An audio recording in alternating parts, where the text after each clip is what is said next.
एक ही दिन में 7 नई मोटरसाइकिल्स का लॉन्च। जी हाँ, होंडा ने एक ही दिन में 7 नई मोटरसाइकिल्स का लॉन्च करके इंडियन मार्केट को थोड़ा सा हिला दिया। लेकिन मेन सवाल यह है जो कोई पूछ नहीं रहा कि क्या होंडा अब सीरियस है इंडिया कस्टमर्स के लिए? क्या उसने कमर कस ली है रॉयल इनफील्ड, ट्रायम्फ, बजाज इन सबको टक्कर देने के लिए, या सिर्फ एक ये पीआर इवेंट था जिसमें कलरफुल बाइक्स को स्टेज पे खड़ा करके एक प्रॉमिस बेचा गया इंडियन कस्टमर्स को हमेशा की तरह? होंडा अपना सबसे बड़ा ग्लोबल मैन्युफैक्चरिंग प्लांट जापान में नहीं, गुजरात में बना रहा है। इसका मतलब क्या है कि इंडिया अब सिर्फ होंडा का मार्केट नहीं है, इंडिया होंडा का एक मैन्युफैक्चरिंग हब बनने वाला है पूरी दुनिया के लिए, जैसा हमने बाकी और मैन्युफैक्चरर्स के साथ देखा। BMW, TVS and KTM Bajaj के कोऑर्डिनेशन के साथ पूरी दुनिया में बाइक्स बेच रहे हैं इंडिया में बना के। इस वीडियो में हम देखेंगे केवल स्पेक्स नहीं, पूरा लॉन्च के पीछे का वाई समझेंगे। ये बाइक क्यों आई, होंडा किसको टारगेट कर रहा है, और वो चीज़ें जो होंडा ने स्टेज पे नहीं बोली वो भी हम डिस्कस करेंगे इस वीडियो में। चलिए शुरू करते हैं। मेरा नाम है राज, आप देख रहे हैं वीकेंड वॉन्डरर। मैं एक ट्रैवल ब्लॉगर हूँ। अगर आपने मेरी वीडियोस नहीं देखी तो प्लेलिस्ट में जाके आप मेरा पूरा ट्रैवल कंटेंट देख सकते हैं।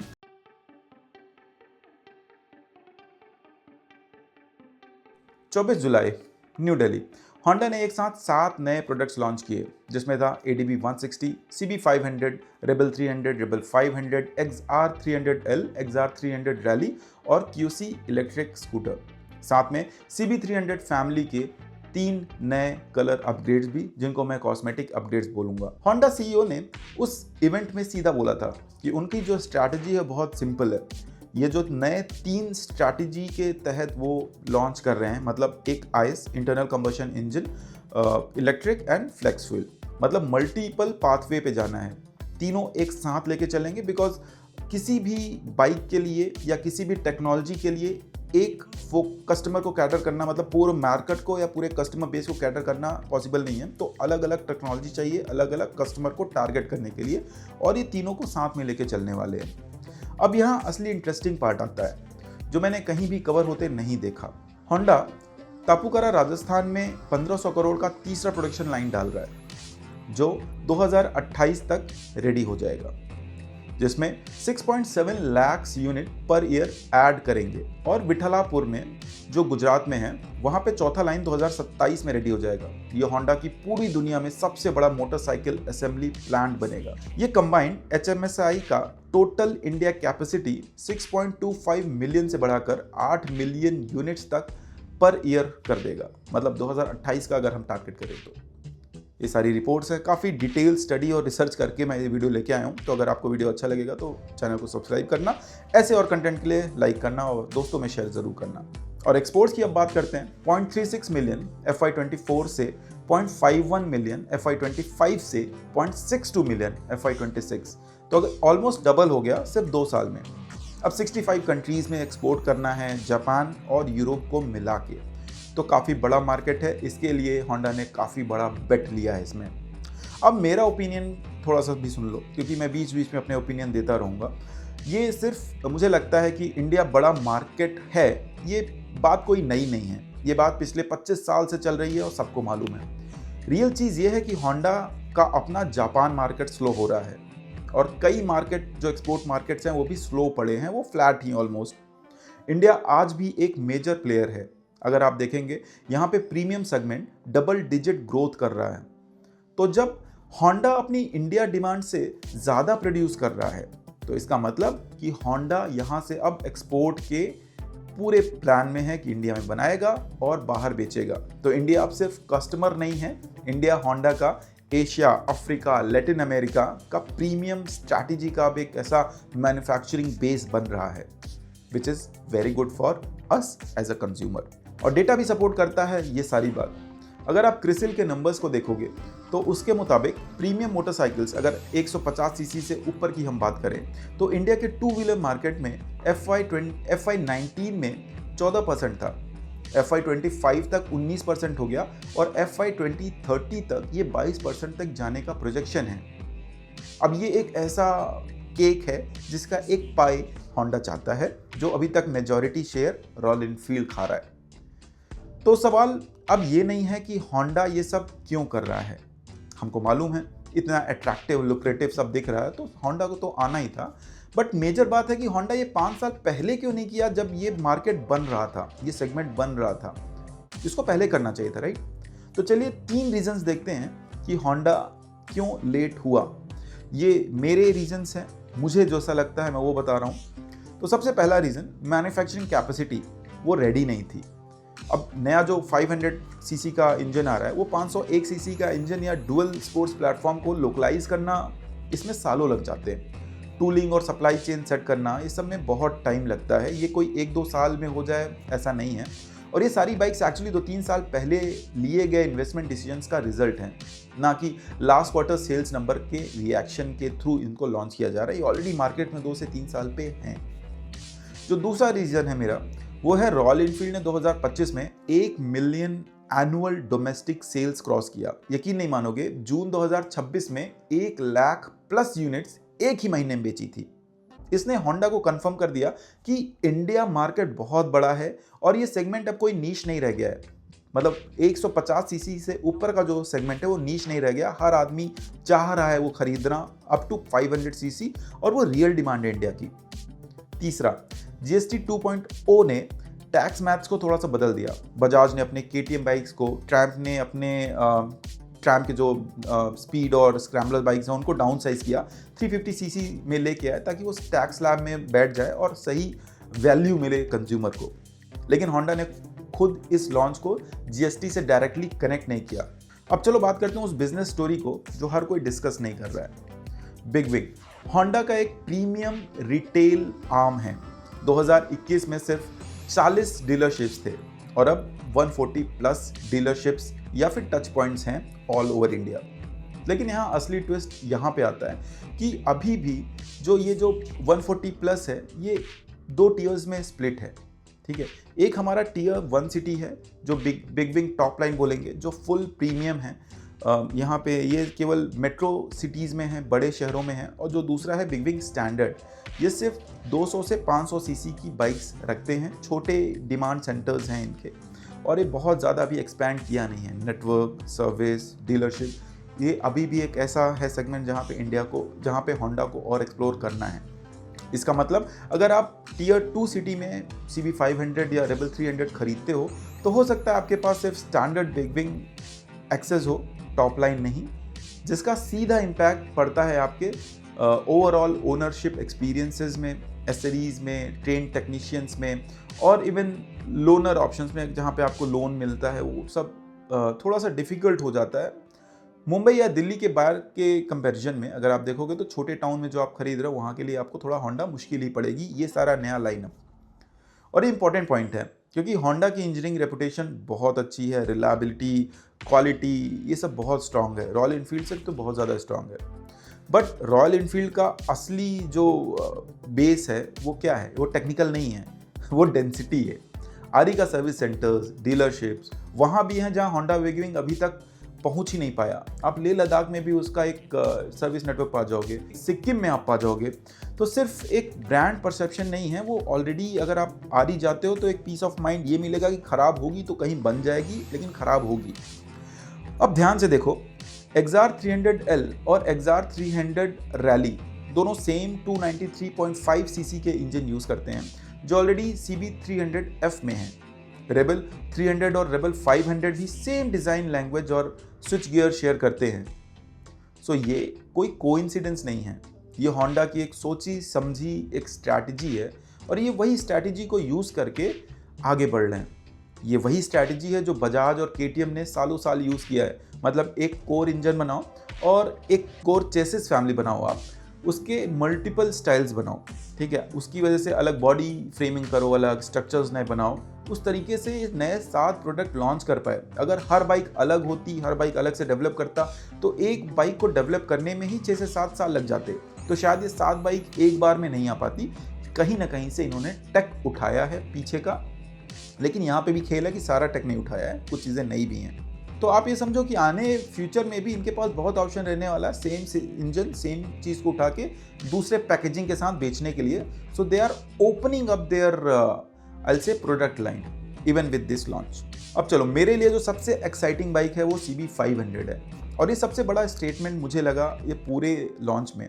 बिकॉज ये 27 HP का पावर देती है, 43.3 न्यूटन मीटर का टॉर्क देती है। ये पूरा नया 501 सीसी का सिंगल सिलेंडर इंजन है और ये सबसे ज़्यादा मिस रिपोर्ट होने वाली फैक्ट है, ये ग्लोबल CB500F का बैज इंजीनियरिंग वर्जन नहीं है, वो पैलेट ट्विन के साथ आता है, ये सिंगल सिलेंडर है। होंडा ने इंडिया के लिए पूरी नई सिंगल सिलेंडर इंजन बनाई है फ्रॉम स्क्रैच।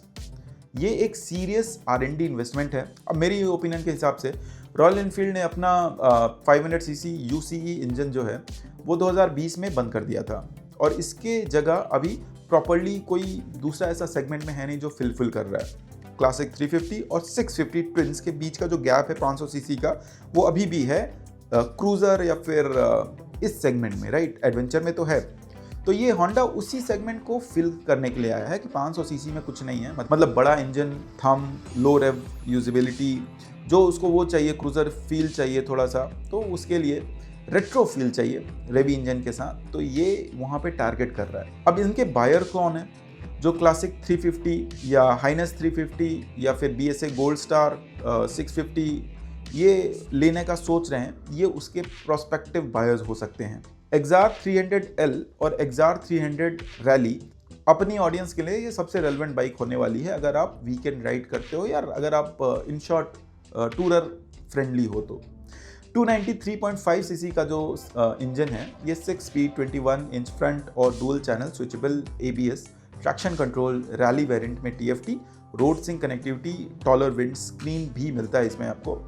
पावर फिगर्स की बात करें तो ये ऑफिशियली कंफर्म नहीं हुआ है बहुत ज़्यादा, बट CB300F का ये जो इंजन है वहाँ से डोनर इंजन मैं बोलूँगा उसको, वहाँ से लिया गया है। तो आपकी पावर 27 HP के आसपास, 26.6 न्यूटन मीटर एक्सपेक्ट किया जा सकता है टॉर्क इसका।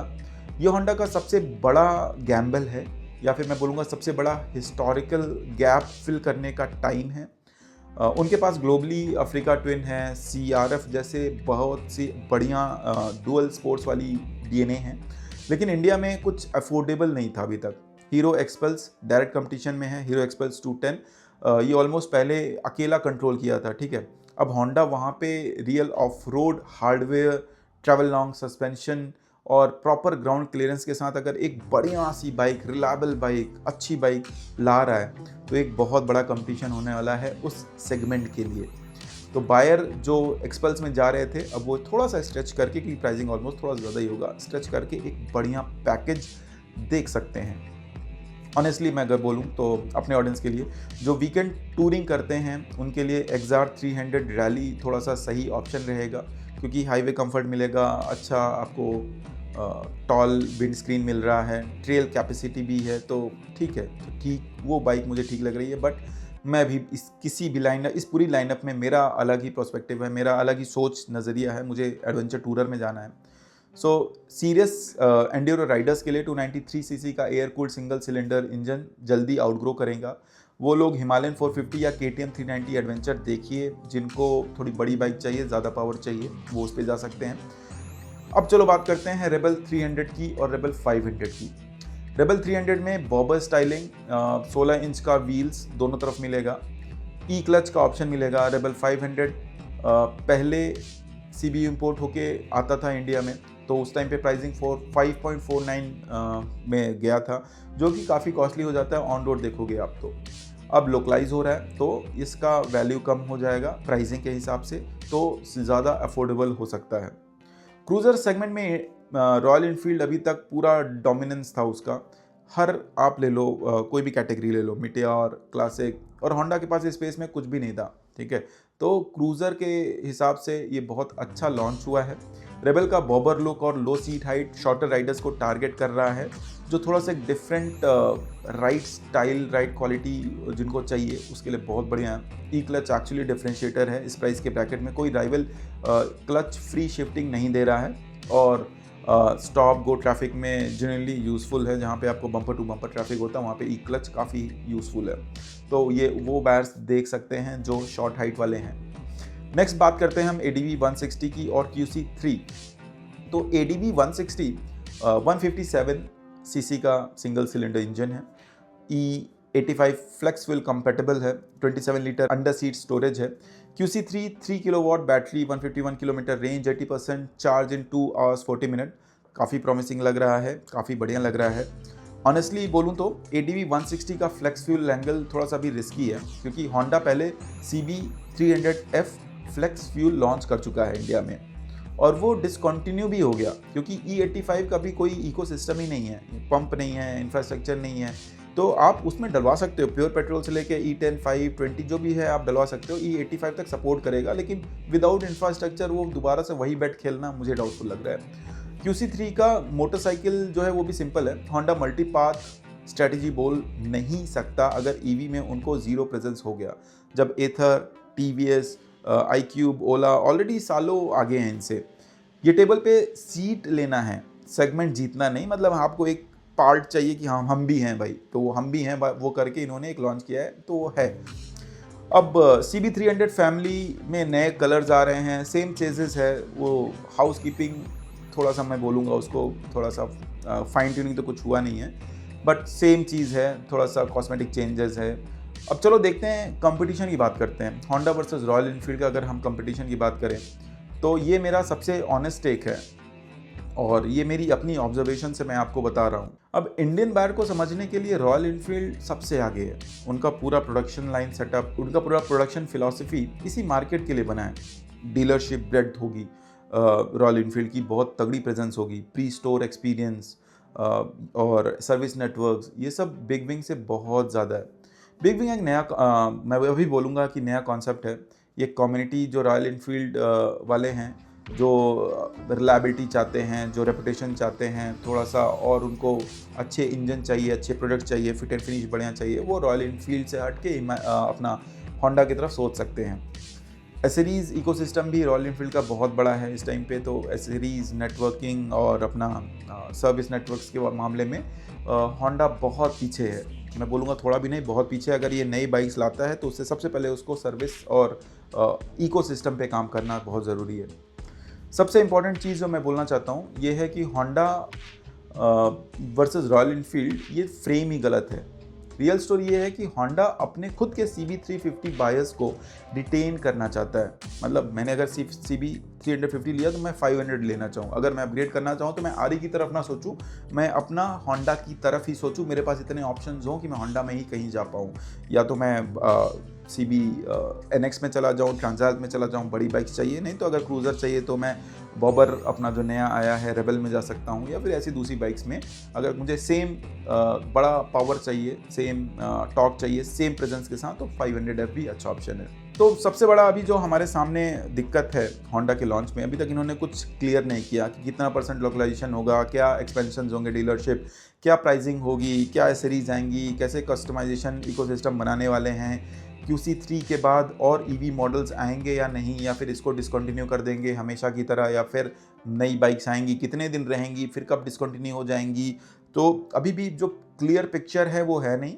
एक बड़े से लॉन्च इवेंट में मल्टीपल क्रिएटर्स को बुला के इन्होंने एक बढ़िया सा लॉन्च कर दिया, एंड दैट्स इट। अभी उसके अराउंड की सारी डिटेल्स बाकी हैं। मेरे प्रेडिक्शन के हिसाब से CB500 की जो प्राइसिंग है वो 3 से 3.5 लाख के बीच में जानी चाहिए। एक्सआर 300 एक बहुत अच्छा टारगेट बन सकता है अगर 1.8 लाख के आसपास प्राइस हो। रेबल 500 का अपडेट देखते हैं। अभी प्राइसिंग जो भी है सब लोग बस गैस ही लगा रहे हैं, क्योंकि कुछ कह नहीं सकते, अभी कोई प्राइस आउट नहीं है, अभी होंडा ने कुछ बोला ही नहीं है प्राइसिंग के बारे में। सो इट्स एवरीथिंग कि हम केवल एस्टिमेट कर सकते हैं कि अगर ये प्राइस रखेंगे तो बिकेगी, ये प्राइस रखेंगे तो नहीं। जैसे कि अगर CB500 है आपकी, अगर अच्छी एग्रेसिव प्राइस रखते हैं 3-3.5 के बीच में तो बिकेगी, 5 लाख ले गए तो नहीं बिकेगी, सीधी सी बात। तो चलो बॉटम लाइन ये है कि ये सिर्फ एक प्रोडक्शन लॉन्च नहीं है, ये होंडा का स्टेटमेंट है कि अगले आने वाले 5 साल इंडिया में उनकी स्ट्रैटेजी क्या होगी। कुछ बाइक्स बहुत ज़्यादा इंटरेस्टिंग हैं, जैसे CB500X है, XR 300 का जो रेंज है, और अपना नया जो मुझे सबसे पसंद आया वो रेबल है। रेबल 500 भी बहुत अच्छी है अगर आपको देखना है। ADV 160 फ्लेक्स व्हील बेट पता नहीं कैसा होगा। जब तक प्राइस अनाउंस नहीं होते मैं कुछ कह नहीं सकता। एक बार प्राइस अनाउंस हो जाए उसके बाद मैं हर एक मॉडल पे एक detail video, deep dive video लेके आऊँगा, स्पेशली XR 300 रैली में, क्योंकि वो डायरेक्टली हमारे टूरिंग फोकस बन सकती है वो बाइक, उसी ऑडियंस के लिए टारगेट की जा रही है। तो चलो कमेंट में ज़रूर बताना इन 7 बाइक में आपको कौन सी सबसे ज़्यादा इंटरेस्टिंग लग रही है, आप कौन सी बाइक के लिए सबसे ज़्यादा एक्साइटेड हो, और क्या प्राइसिंग आप सोच रहे हो कि अगर आपको वो बाइक उस पर्टिकुलर प्राइस रेंज में मिले तो आप शायद एक नई बाइक जो आपका सपना है उस पर जा सकते हो।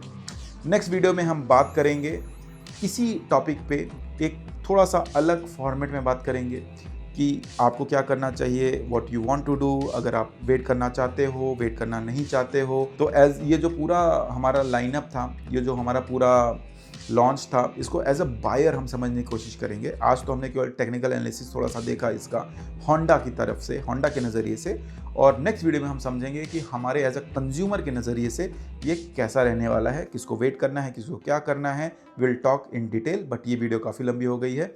सो चलो इस वीडियो को यहीं रोकते हैं। Thank you for watching. अगर आप चैनल पर नए हो तो सब्सक्राइब करके जाना। See you in the next one. तब तक safe ride and have a fun ride. Thank you, bye.